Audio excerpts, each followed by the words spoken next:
there is a certain way you approach problems. Okay, I was talking to some people this morning about how to get auto shop back in the schools when the schools can't afford it. And I suggest we get a retired mechanic to do it in his garage. And then we have to worry about, well, is there going to be liability or something? And then I started visualizing some important safety. The advice and opinions expressed by the host of Autism Live and her guests are meant solely as suggestion and should not be in any way construed as child-specific advice. The Center for Autism and Related Disorders advises working with a board-certified behavior analyst who has experience with autism before starting any intensive behavioral intervention. Any choices you make in determining your child's treatment are completely at your own discretion. I forgot that. This will happen too. Then we'll be back.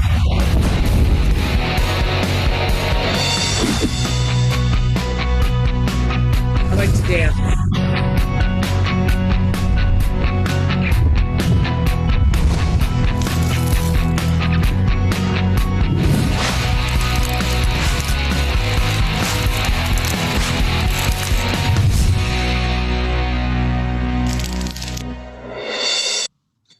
Good morning and welcome to this very special edition of Autism Live. We have to go with this new format. We have to go live and we always have the choice to mute. And we have with us Dr. Temple Grandin and she was saying, why? No, let's just stay. But then I apologize for the opening segments and the disclaimer. And we interrupted you in mid-sentence too, Dr. Grandin, but thrilled to have you here this morning. The topic this morning that we're going to be focusing on is finding and feeding our children's passions. And this is something that you guys write in questions for Dr. Grandin all the time. It's an area of her particular expertise. We're thrilled to have her here with us. Before we jump into that, I've been talking with all of you on a regular basis here and with Dr. Grandin the other day about our dear beloved Joanne Lara, who is gravely ill. And we had the opportunity the other day. There were some wonderful people who said some really shout outs to her. And I asked Temple if there was anything that she would like to say to Joanne, because she's had the opportunity to work with Joanne on a couple of different things. And you kicked off her passion project when she started Autism Works Now. She asked Temple to come, and the kickoff event was called Temple Grandin and Friends. And Temple came and gave such an incredible speech at the Nokia Theater. And there were so many amazing dignitaries there. And it was just like the perfect beginning. And we all had T-shirts that said, I'm friends with Dr. Temple Grandin. It was such a big event that started this movement towards getting employment for individuals with autism. But Temple, is there anything that you would like to say? Well, I'd just like to say that she was somebody that got things done. I really liked the glorious pie truck because I think a lot of things that are going to work are going to be more local things done in the neighborhood. I'm going to be doing a talk to judges, and a lot of kids get in trouble. And people ask me all the time, how did I get interested in the cattle industry? I was exposed to it when I was 15, when I went to my aunt's ranch. We're supposed to be working on developing kids' passions. I think in a lot of cases, kids are not getting exposed to enough stuff to figure out their passions because the schools have taken out auto shop and welding and art and cooking and sewing and drafting and all of these kinds of classes. So we've got to start doing things in the neighborhood, like maybe have a hired mechanic set up a shop. And we got to talking about how to deal with liability. And I said, yes, I've worked in industrial safety. There's certain safety things I've got to have, like a special container for greasy rags so you don't have fires. I want gloves on the kids so they don't get into solvents. They don't have to have them on fixing the carpet. If they're messing with solvents, they've got to have gloves on.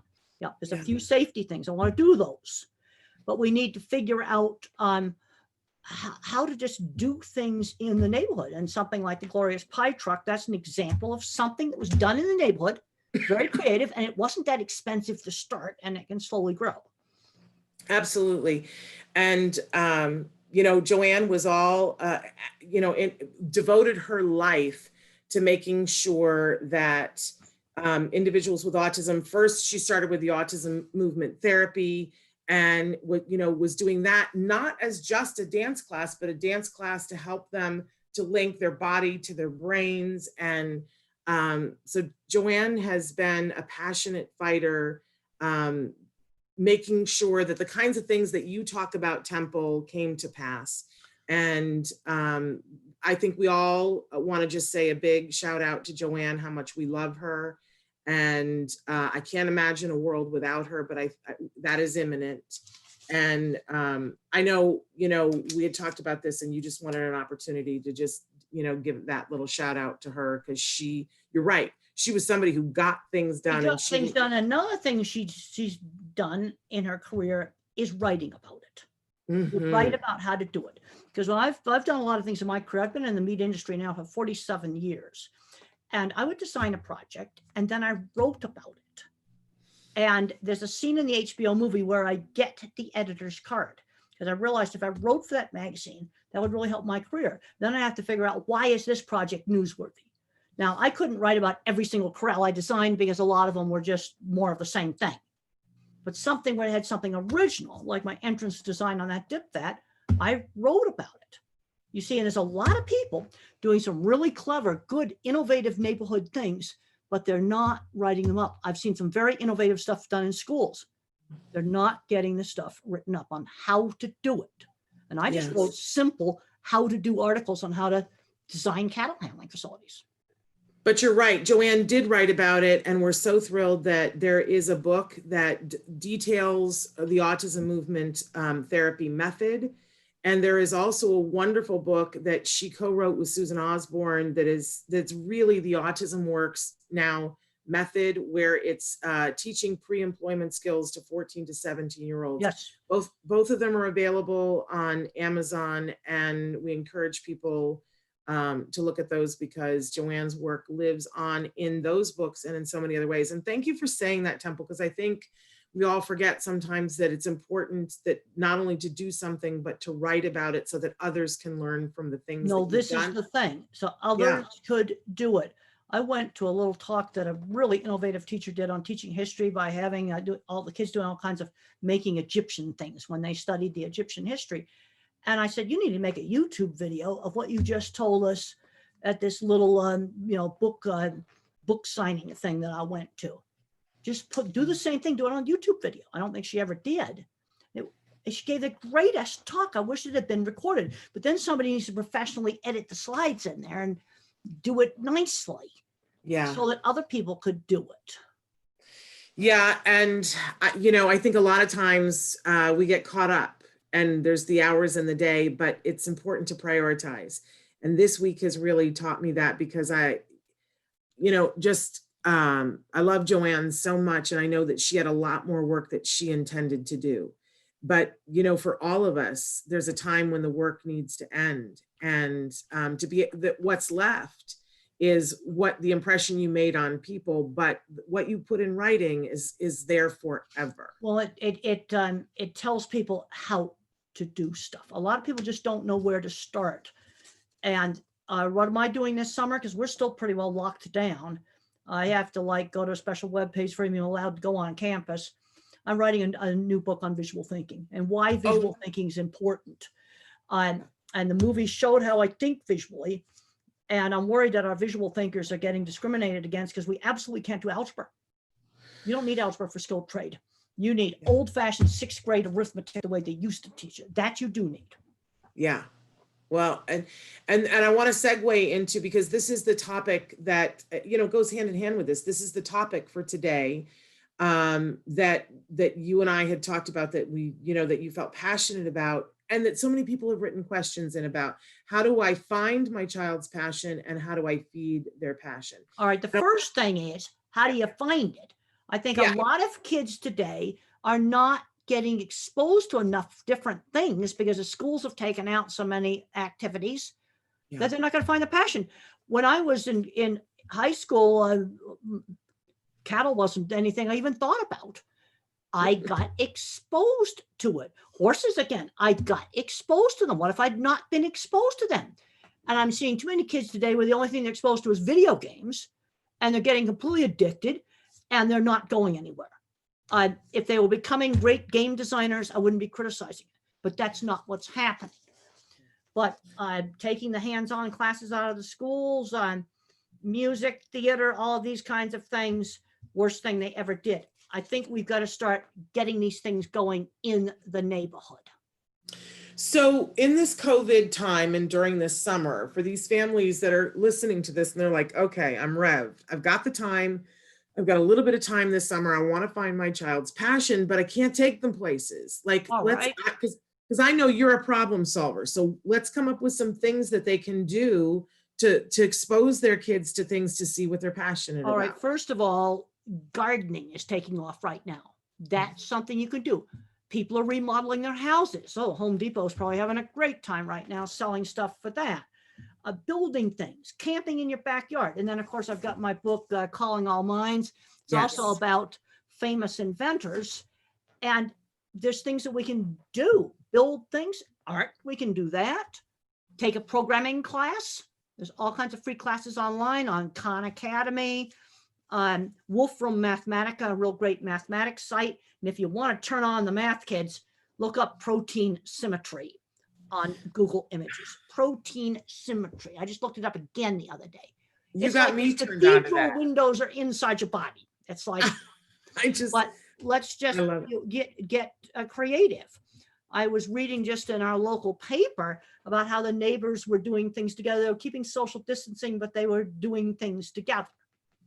I've seen I've met more of my neighbors since this happened than I had in the year before I lived here, because people are connecting with each other across the fence. That's exactly what's happening here in my neighborhood. I'm meeting people that I'd never met before. I love it. And they're out walking their dogs, or they're playing catch out in the grass. Yeah. Let me ask you something, Temple. Have you ever done any of the virtual, like when you put on the virtual glasses and you get to go someplace like to the Grand Canyon? And what do you think about that for the autistic mind? Do you feel like that's a beneficial thing, or do you have concerns about that? Well, I think in moderation it'd be okay, but it's not the same as doing it. They had a demonstration of Facebook had a demonstration of super virtual reality. They had the Denver airport, and I went and I tried it. And now this was probably 4 years ago. I thought the images were blurry. But the thing is, when I turned my head, the image, that was realistic. I could do this. Yeah. I also got kind of disoriented and I had to hold on to the wall because I was afraid I was going to fall. There's things we can do with virtual reality, but it's not going to replace doing real things. But let's introduce tools to kids. Yes. Let's learn how to use tools safely, or we learn how to use watercolors, or, some different art things.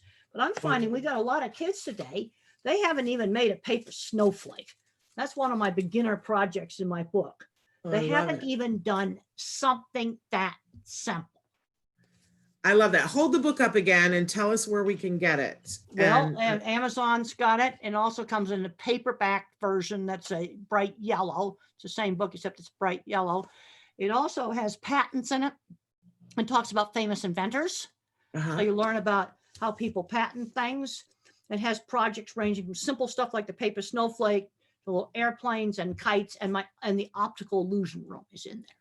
That's one of the difficult projects that's in there. But let's get kids building things. How about learning cooking? Oh my gosh. Do something like that. We need cooking happening this summer, that's for sure. Well, let's do that. Let's learn all the life skills. That's the kind of stuff that they need to be doing. There's a lot of stuff you can do. I don't know if you've seen, because every year we put out a toy guide to recommend things, and there's a company, and of course I can't think what their name is right now. I'm going to Google it and find it, but they put out STEAM kits that they're basically erector sets that are for us to build a specific thing each month, and it comes in the mail. And the kids get it, and they've got these beautiful guides, but it has everything they need to build a Ferris wheel or build.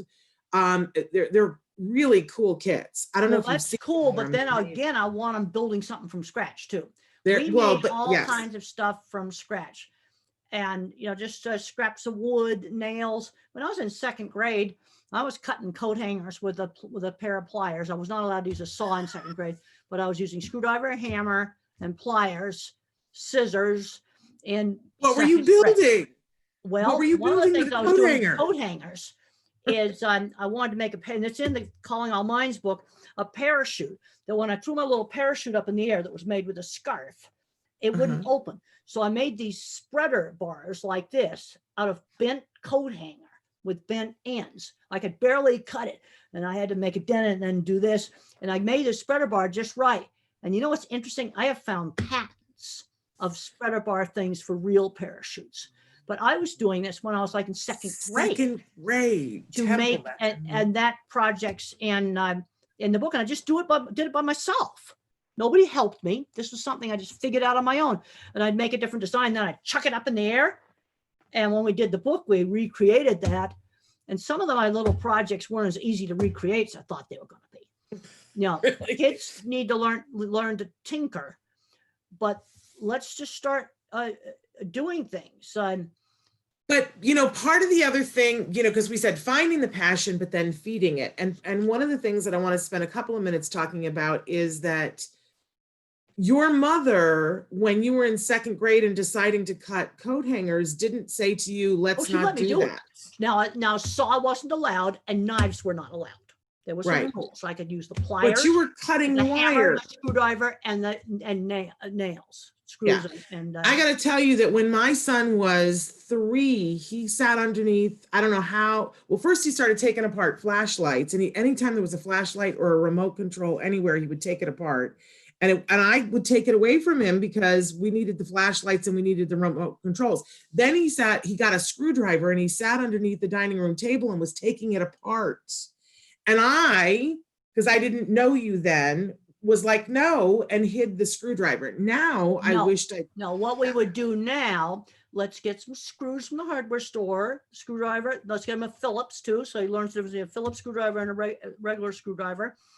And by the time I got to third grade, I had a little egg beater drill like this. Yes. And some tools, and they can start to screw things together, do stuff with bolts.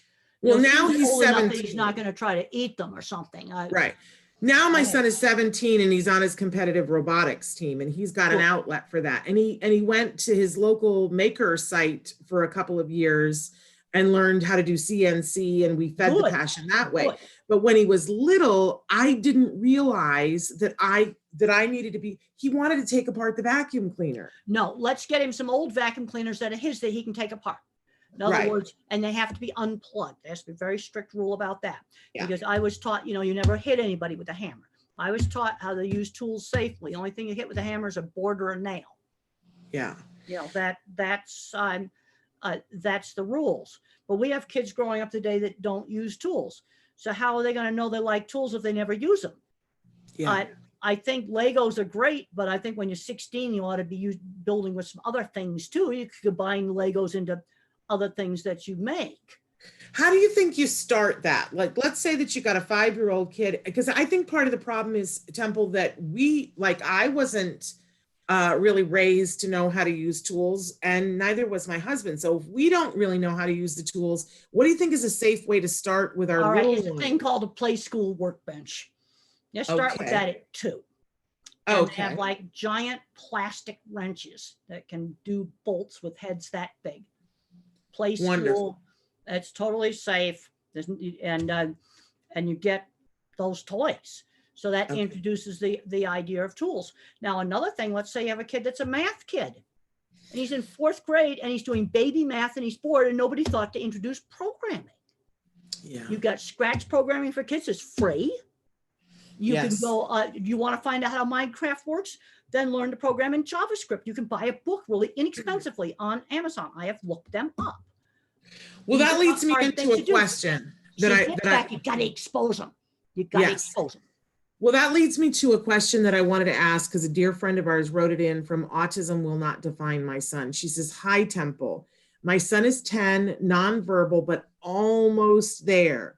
He is excelling at school in math, and he seems to really like it. She says, math was my worst subject in school, so I'm not sure where or how to guide him, especially as he grows older. What things? Give them harder math. There she goes. Don't but she give them says, this crazy verbal math they have now. Get the old-fashioned math books that are just all numbers, not this weird verbal stuff they have now. Old-fashioned math books. Dig them out of the attic somewhere. He'll probably Okay. eat them right up. I don't 'Cause she's- understand. Algebra book, I use that for doorstop. But you give it to some other kid, Yeah. it can open a Okay. gigantic door. But you Okay. don't know until you expose.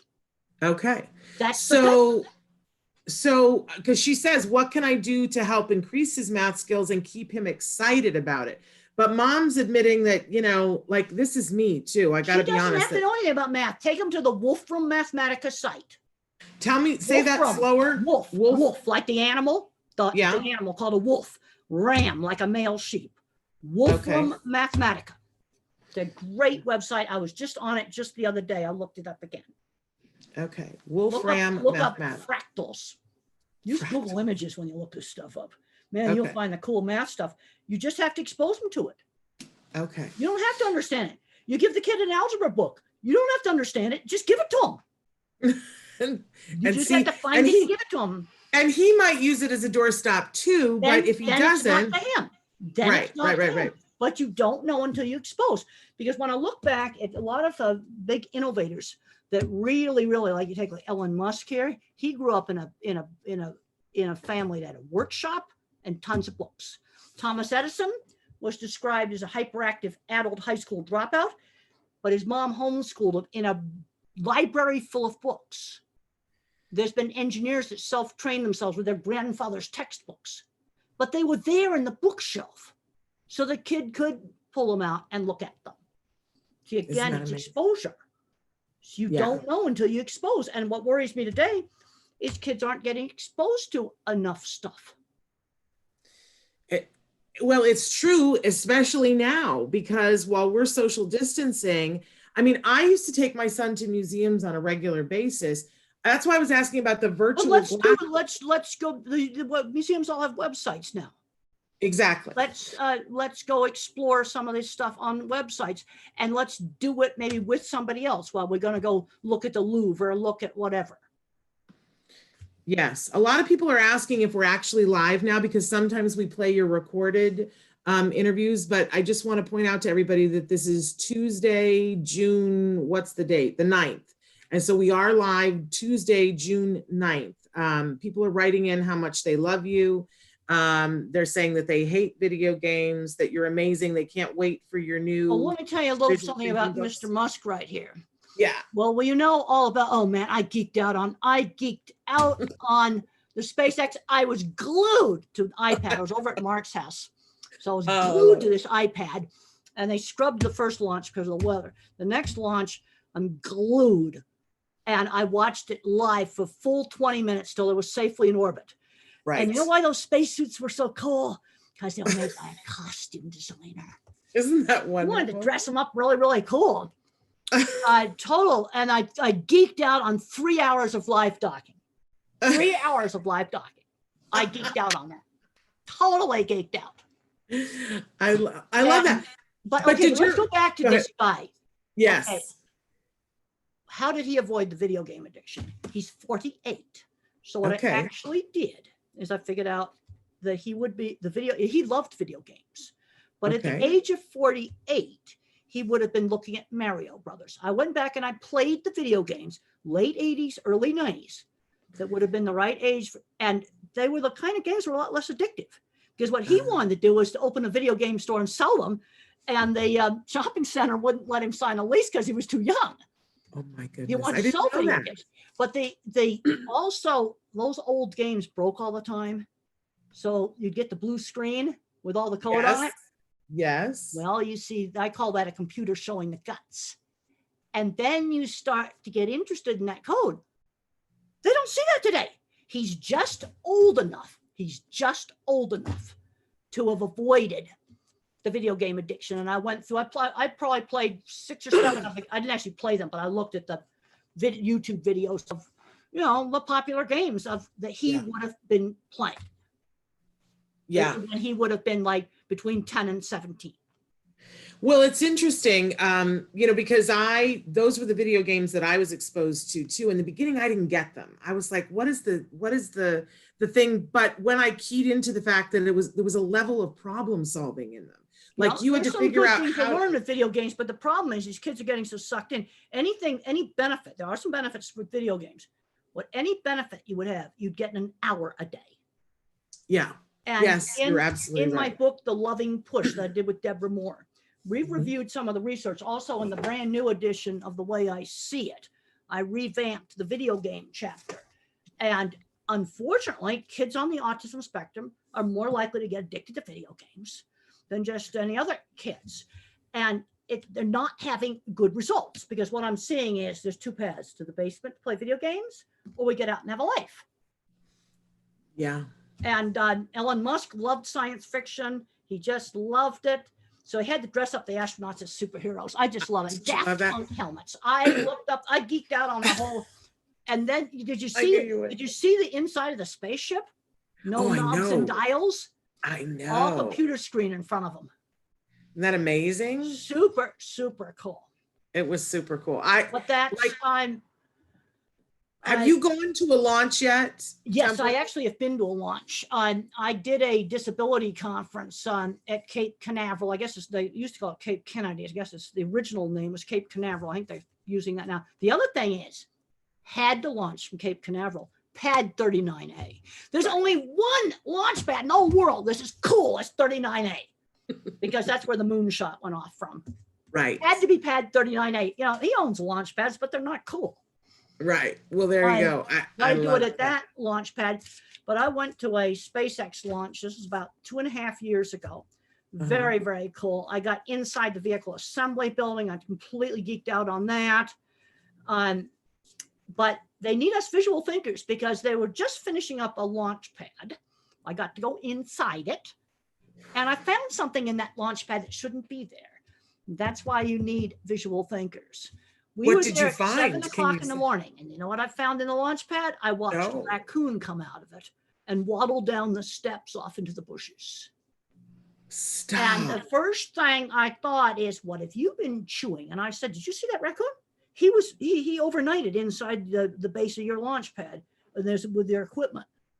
What did they say? Well, you better make sure he hasn't chewed stuff. I'll tell you what he'll chew.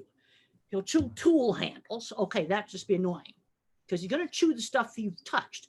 But if there's some wiring in some box in there and you've left it open that you've touched a lot, he may have chewed that. And you need to inspect that really carefully. See, this is why the mathematical engineers need the visual thinkers.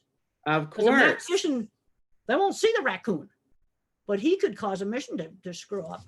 Oh, And for heaven's sake, yeah. It was the total geek fest. I got very emotional. I stood in front of the vehicle assembly building. I was crying, and I was like crying for happiness during the, I'm so glad Elon Musk managed to pull that off. That was just the coolest thing.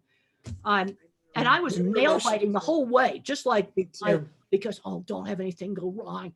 And then that night I found a cell phone video someone had taken to Elon Musk, and he's in the control room at Cape Canaveral, and he's glued to the window. Then he bends over and he's like doing this to the computer, probably looking for stage separation. Right. So once they're safely in orbit, they can relax. But I was nail biting the whole way. We were too, and we were emotional, and people are writing in saying that they were emotional. It's a new era. But the thing that killed me, did you watch on the live feed? Because there were all the things that were happening at the same time, but there was the piece that was going to land on that's the first booster. Right. And then they were like, it's coming, and you could see it coming, and you could see it slowing down, and they had the shot on the boat, on the drone. And then all of a sudden everything blipped out, and then I think you see those cameras, something may have burned up, or you don't. Yeah, but it was like David Copperfield. He landed those things, and when I went to Cape Canaveral 2.5 years ago, one of those boosters was on the lawn, just dumped on the lawn in front of an airplane hangar. We went by it because they have to let it cool for 3 days, and then it's everybody out of the office to clean all the junk off of it. That's amazing.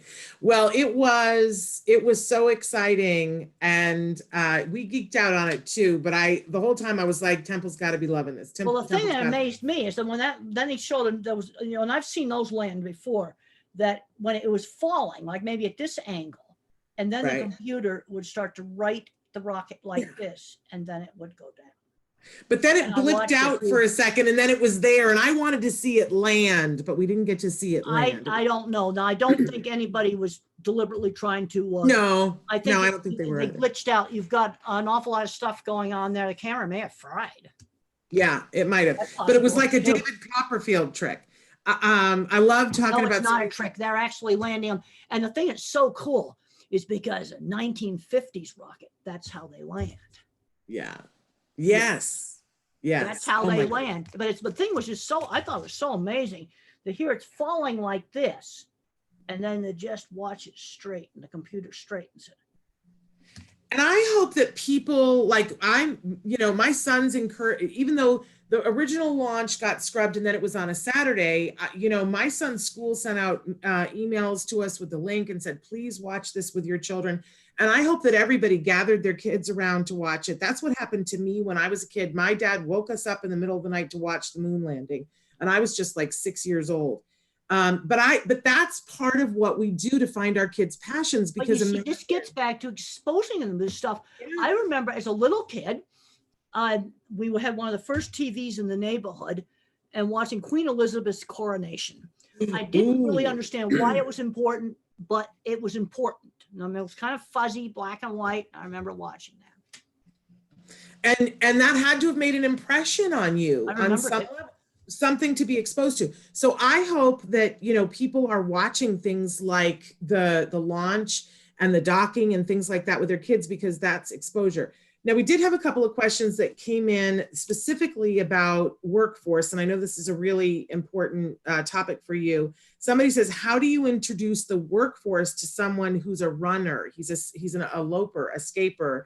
Do you have any suggestions? Okay, so how I could use them in the workplace?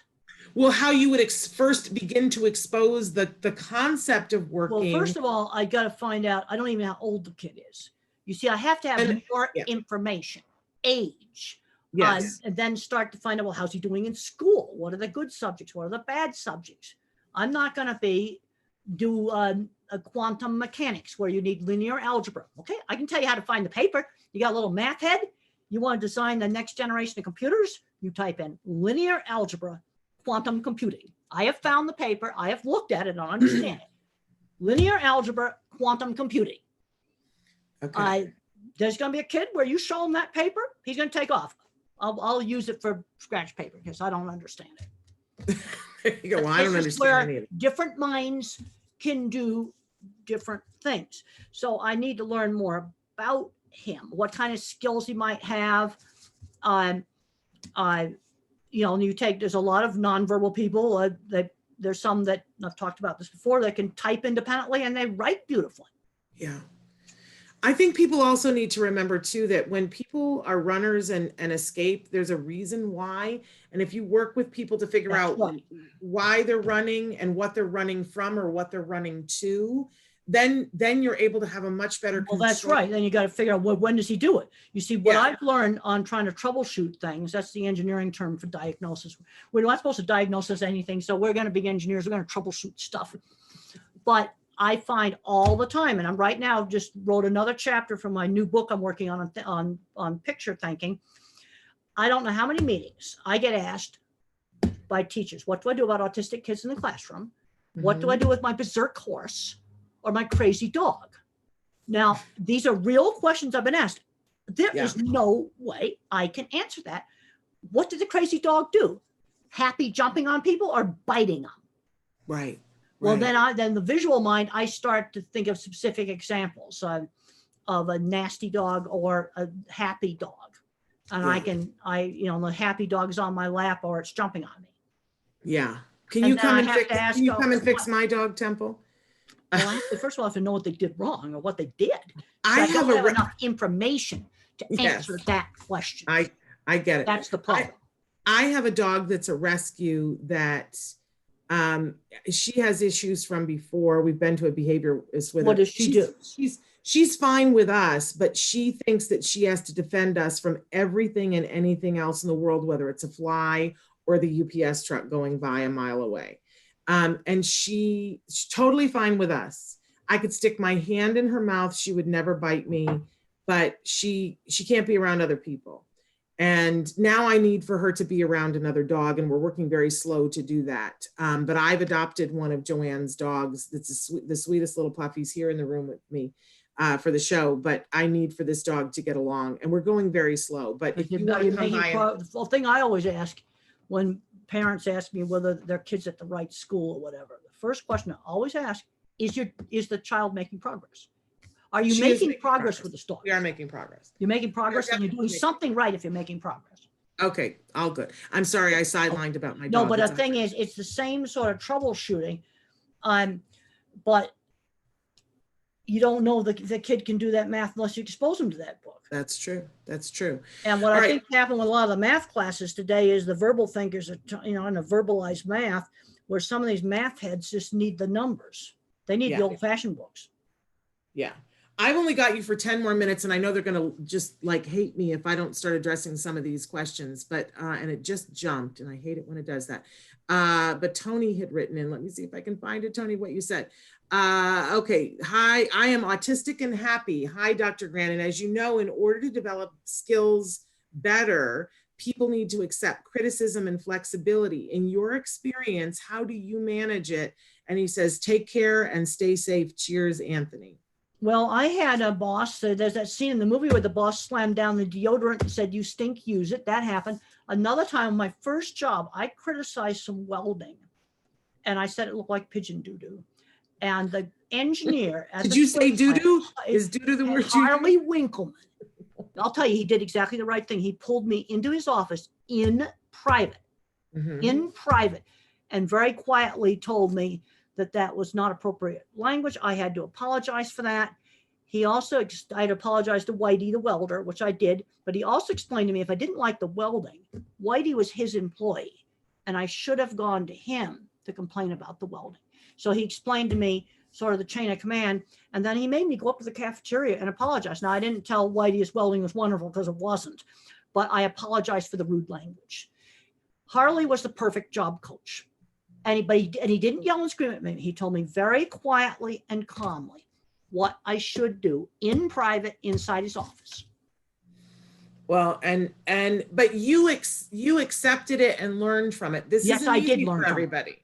This isn't easy for everybody, but why do you think that you did? Was it something that you were taught? Because I wanted the job.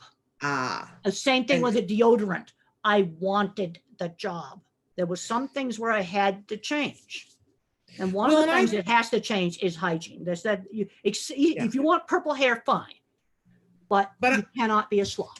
I'm going to say this because I've learned this from Joanne Lauren. We keep coming back to her, but Joanne has been so passionate from minute one about that all kids deserve the right to work, and that I would agree with that. Kids deserve. Her phrase was, "They all deserve a seat at the table."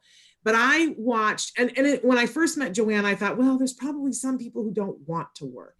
And I've watched as she has helped individuals that I thought were too impacted to work. And the passion, once they have a job and they understand the parameters, they fight to keep that job. But not everybody has that opportunity, Dr. Grandin. And like, how do we give them that first work experience so that they see, ooh, when I work, I have you've accomplished something. Now, the thing is, my mind doesn't work. And see, verbal thinking, you tend to overgeneralize. Okay. You see, picture thinking, I think of, here's a specific example. Okay, a nonverbal person. I'll tell you, this is a specific example. This is a real person. About 2 years ago, I went to visit a very, very progressive program. They had a lot of clients that were adults, nonverbal. And this client came with binders full of everything bad he'd done, run off, everything terrible about him. And they finally said to him, you want to run? I'm going to mark some ribbons on some trees. This is where you can go run. And then they gave him work that was physically kind of demanding, stacking wood. But it's also something where you were stacking wood for a purpose. It wasn't fake work. You cannot have fake work where you stack the wood and then unstack it. No, it was wood that needed to be stacked. So you were doing useful work. And they just worked, and the guy was there, and they threw the binders away. Yeah. They just looked at it real simply. And the guy went from being the most horrible behavior problems there was to now he liked the fact that he had a real job. The other thing you've got to do if you have a really bad behavior problem is you've got to rule out a hidden painful medical problem. That Yes. has to be ruled out. You could have acid reflux, you could have ear infection, you could have toothache. You got to make sure they don't have something like that. I so agree. One of our regulars on the show, Yadira Calderon, wrote in and she said, Dr. Temple Grandin, keep supporting our teens and adults with autism and creating opportunity for them. Allowing our children to try different things is the best way to relate to them and discover their passion, not imposed. Based on strengths and interests, that's what I'm trying to do with my Rainbow Mo show. That's her daughter. And she said, so far, so good. Her daughter's Well, yeah, you've got to, when I was in third grade, it was obvious I was good at drawing, but I just did the same horse head over and over again. So mother said, well, let's draw the saddle. Take that interest and broaden it. You want to broaden an interest so it's not so fixated. And she introduced other media, watercolors, and they were just little kids' paints.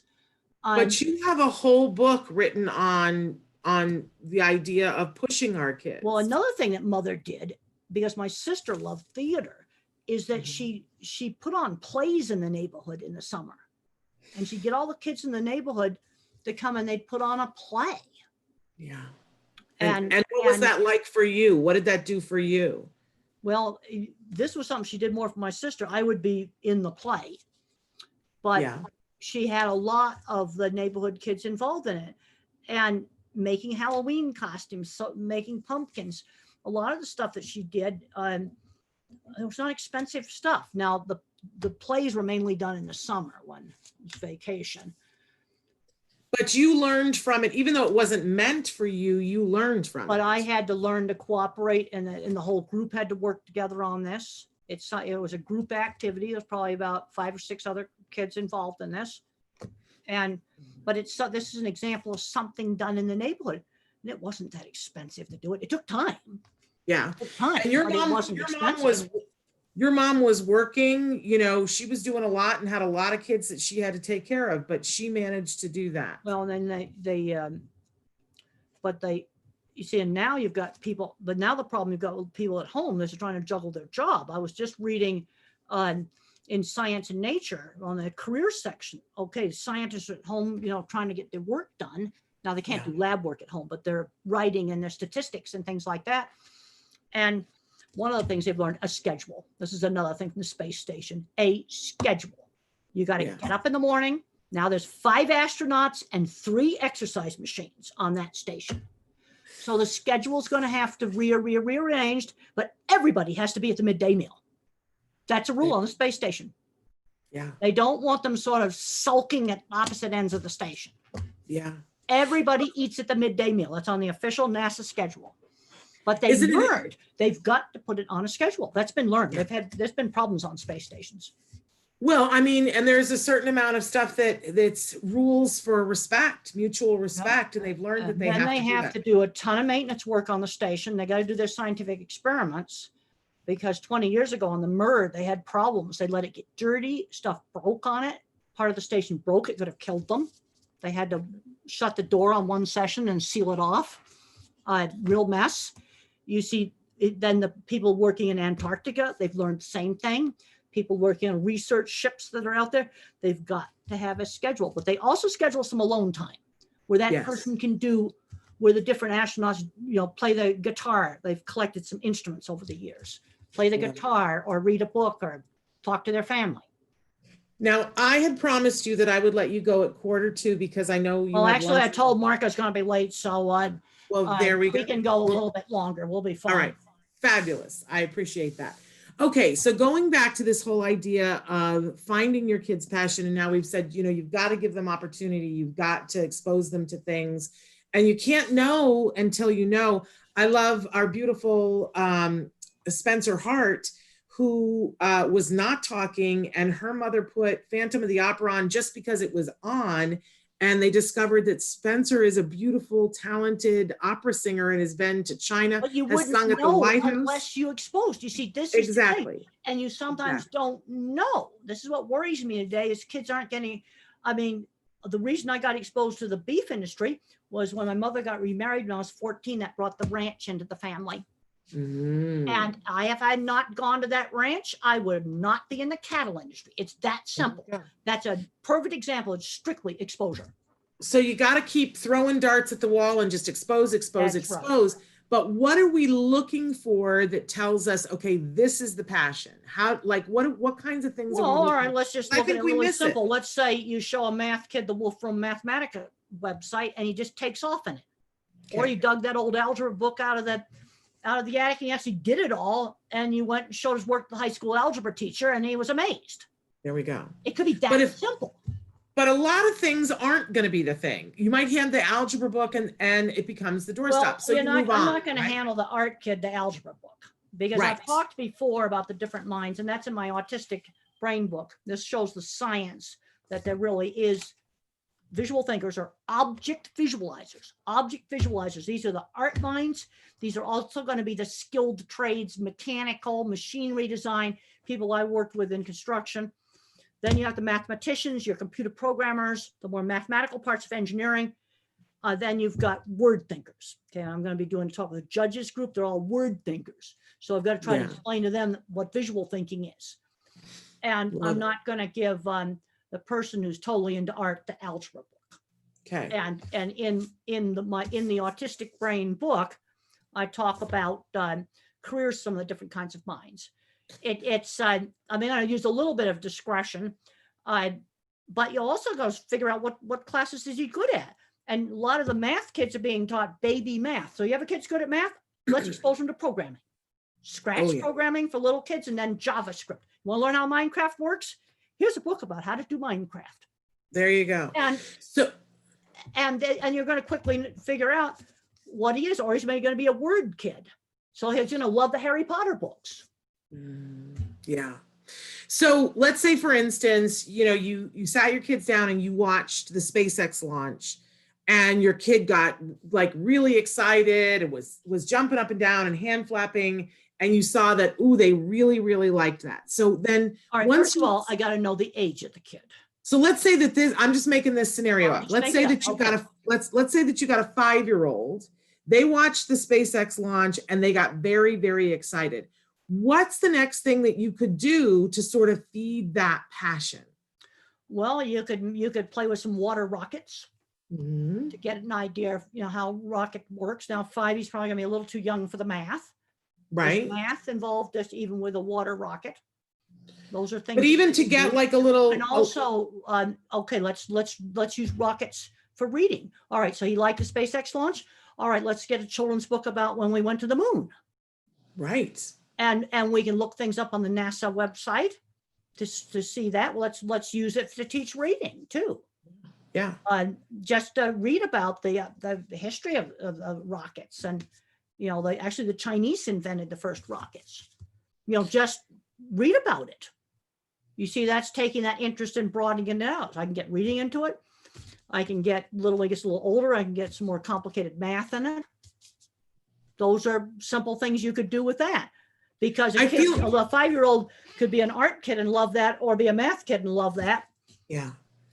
Because I feel like a lot of times as parents, we're trying to get our kids to some mythical place that we don't even know what it looks like.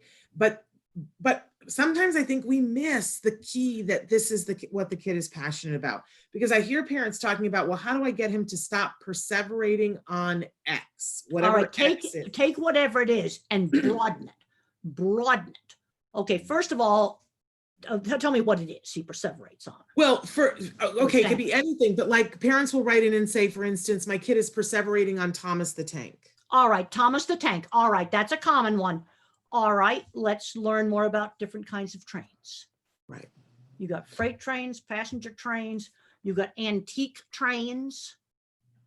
Let's learn about the history of the railroads and how they first went across the United States. Okay, see how I'm taking Thomas and I'm broadening him. Yes. Into a much bigger whole section of trains, a whole great big subject of trains, where I can have reading in it.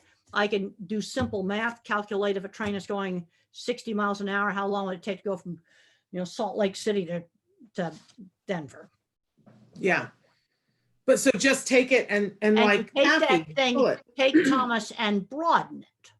and broaden. Now, if the kid's really young, well, maybe we're going to just learn about freight trains, freight trains, passenger trains, and maybe old-fashioned trains.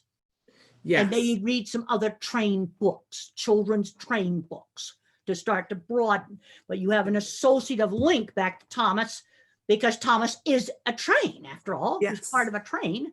Yes. And so now people are writing in about what their kids tend to go towards.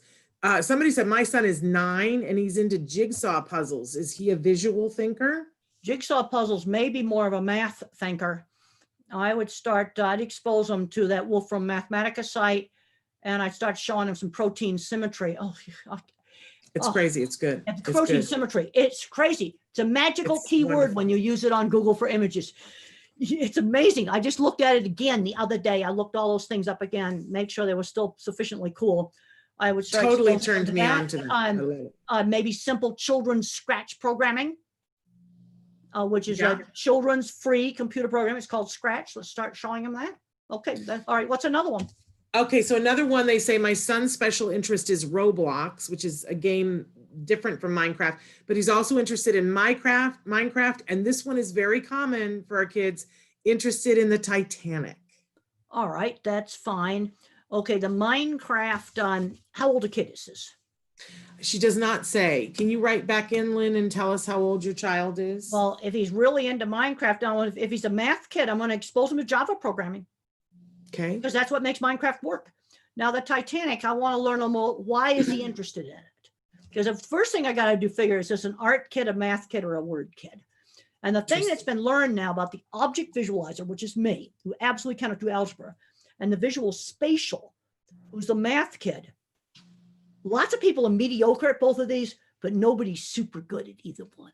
There's a paper called Trade-Offs. Super good object visualizer like me. Well, programming, I tried it, couldn't do it. So I want to learn a little bit more about this kid. What is it about the Titanic that interests him? Maybe he might be interested in deep sea diving technology He's to go 10. look at the Titanic. Mom wrote back in and said he's 10 years old, Temple. He's 10 years old. Yeah. Well, if he's a math kid, I want to expose him to programming. He's old enough to learn. Let's expose him to some real JavaScript. Yeah. And you can get books on that. Another thing, there's a magic word that you use in regular Google searches called forum. If you just type JavaScript into Google, you don't get much, but if you type in JavaScript forums, whatever thing you're interested in, maybe dinosaur forums, dog forums, I don't care what it is, but you type that magical word forum in a search, it will pull you up, some cool stuff you won't find otherwise. On the Titanic, I want to kind of, what is it to interest them? Do I take them kind of the engineering route? They're exploring the Titanic wreck. Okay, maybe someone was interested in the love story on, something on the Titanic. I want to learn a little bit more about it. If he's an art kid, well, let's do pictures of let's do pictures of the Titanic. All right, let's. If I'm an engineering mind, why did Titanic sink? There's engineering explanations for that. You see, you could go into, I could explore it from either an art way, more of an engineering way. There's a lot of different things. I could broaden that interest. I need to learn a little more about his favorite subjects in school, because I'm not going to push the physics stuff if he's absolutely awful in math. Right. Crystal says, my son is 7 years old, does well in math, but is obsessed with trains and transit. And we see that a lot. Transportation is common. Trains and airplanes, you see the reason he likes to watch the movement. Well, I just talked about Thomas the Tank Engine. You're going to do the same things with trains and transit. Yeah. I love the kids who study, they know the whole New York City subway map, and they know the train schedule for the Boston Transit. It's like amazing. Another person says that my daughter is also a jigsaw puzzle whiz, but hates math and is nonverbal. She's nonverbal, but jigsaw puzzles, often pattern thinkers are really good at it, especially if they're good at a jigsaw puzzle that doesn't have a clear picture, that you're not creating a clear picture. So you're not like find the blue pieces that be the sky, or the green pieces that might be the grass. She hates math, but she's really good at jigsaw puzzles. But there's different kinds of math. you see, one of the reasons why I want to get you on the Wolfram Mathematica site is that it gets into the real true pattern thinking. Not this, I think what way they're doing with the math now, I don't understand what they're doing. The other problem we've got with some of the math now, I was taught to borrow in subtraction. And if I hadn't been allowed to mark the paper, there's no way I could do it. But then you have other kids where they do it in their head. Let them do it in their head. They don't think the same way. And now we're getting questions about, because we talked about the perseveration thing, you know, and you were asking, like, what are they perseverating on? And we've got a young man who's 21 who perseverates on mom. Mom does not have custody of him, and he constantly repeats statements saying, And he wants to get back with mom. he says, And he's fully verbal or well, he repeats the statements, mom is coming, but in fact, mom is not coming. well, yeah, he wants her. You see, Yeah. that's just plain separation anxiety. Yeah. You know, that he wants her. Yeah. But it appears from what they've written that mom is not coming, is not able to come. And so that's really something for, you know, And that's it's going not to take some time. impossible even to talk to her on the video or something. See, I don't know what the situation is, I don't know either. you know, and does he feel better if he has a picture of her? There you go. Yeah, I mean, let's just try to think of or a Yeah. card from her or something. Yeah.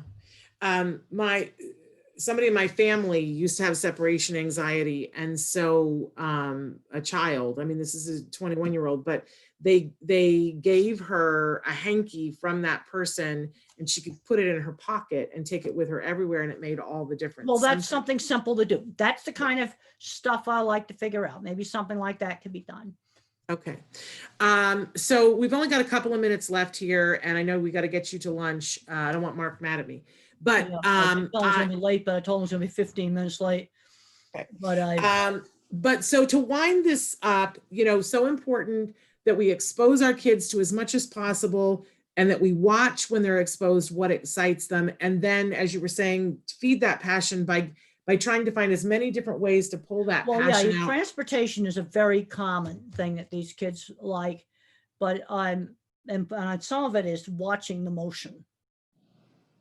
You know, even now, like, I mean, I'm thinking how many airplanes, I still like to watch airplanes take off. Yeah. There's just something really cool about it. One of the things that I've enjoyed about getting to know you, Temple, is, you know, I just think passion is the funnest thing on the face of the planet. And it's so easy to see when you're passionate about something. It's just so easy to see. It's recognizable. And I love it when we get talking about the things that you geek out on, the space things, partially because I geek out on them too, but it's just so fun to see how passionate you are about it. And I wish that as autism parents, we would take that and look at our kids in that way. What you got to do is you got to broaden, so that the fixation isn't so narrow. Let's learn about some different kinds of trains. Yes. You know, we do math with trains. We can do physics with trains. If the kid's more of a word kid, we can read about the history of the railroad. Yeah. Or the word kid. What I want for the autism community is to start to embrace that. And as you said, broaden it out, but to stop. I think a lot of parents are embarrassed when their 14-year-old kid is into a toy that is more appropriate for a 7-year-old. And I think, all right, but let's put, you know, Thomas is just one of the world of trains. Yes. All right, so let's start learning about Thomas's friends. Right. All the big friends. But let's see that as passion. Just remember, let's see that as passion. He dressed the astronauts as superheroes. He did. And when the costume designer was contacted to do it, he thought he was originally doing it for a movie, and they designed the spacesuits. Then they had to bring the engineers in to make it actually work. And you know what I got to see during the 3.5 hour doc? What? They had they didn't show the astronauts putting the spacesuits on and off. They blanked out the video for that. And then when they were sleeping, the thing was just turned off. But when they got the spacesuits back on, one of them didn't quite hold the pressure quite right. And the controller was saying, now, did you see the white teeth on the zipper or the black teeth? You see, it was color coded. If it wasn't quite zipped up all the way, you could see this different colored teeth. And they said, yeah, we could see that, you know, it wasn't zipped up quite all the way. I didn't get to see that. Well, That's that super was cool. and they were discussing that. But they had to get the engineers to make them actually work. I love But it. he wanted them to be cool. That goes back to things in childhood. It absolutely does. And so Yep. those things that our kids are passionate about, I think we need to embrace them. He wanted them to look cool, and the I regular love it. spacesuits don't look very cool. I love it. And basically, all Temple. those suits are for in case the cabin depressurizes. That's Exactly. for. We adore you, Temple. You are such a gift to all of us. I hope you have a wonderful lunch. And you know, I will share with we're having barbecue. Nice. I will share with our audience that you and I have talked about having you come back once a month to do this kind of thing on a different topic. And so we look forward to having you on in July, and we look forward to everybody being happier, healthier, and safer in July. But thank you so much for the time that you have spent with us here today. It's been just delightful. No, it was really good. And I just hope we get people to kind of think about things differently. Yes. Yes, and thank you for your wonderful words about Joanne. I will make sure that she gets to Well, hear that's those. good because boy, she's someone who she's done a lot of things. We got to just get out and do stuff. Yes, like Joanne. Everybody be like That's Joanne. right. That's right. All right, Temple, love you. Well, I guess it's time for me to sign off now. Yes. All right, you take care. Thank you so much. I sure will. All right, Great bye-bye. to talk to you. Okay. Thank Bye. you. Bye. Bye-bye. I want to say, wasn't that, I mean, it was just so much fun. And I'm sorry that, you know, I do send her the comments afterwards. So if you wrote something in, please know that I do send those to her, because a lot of you send in wonderful comments about how much you love her. And there just isn't time during the show to read all of them, but I do send them to her. So I want you guys to know that. Also, I want to let you know that tomorrow on the show, we have Evelyn Kung, autism expert Evelyn Kung will be here to answer your questions. On Thursday, we're having Yadira Calderon back because she was so amazing last Thursday. We want her to join us again. And on Friday, we are having Matt and Nava Asner from the Ed Asner Family Center join us. It will be me and Nancy for Let's Talk Autism with Shannon and Nancy, and Matt and Nava talking about things going on at the center. And we'll continue to update you about my dear friend Joanne Laura. Please, everyone, stay safe. I will see you tomorrow. Until then, give your kiddos a hug from me and one for you too. Bye-bye for now.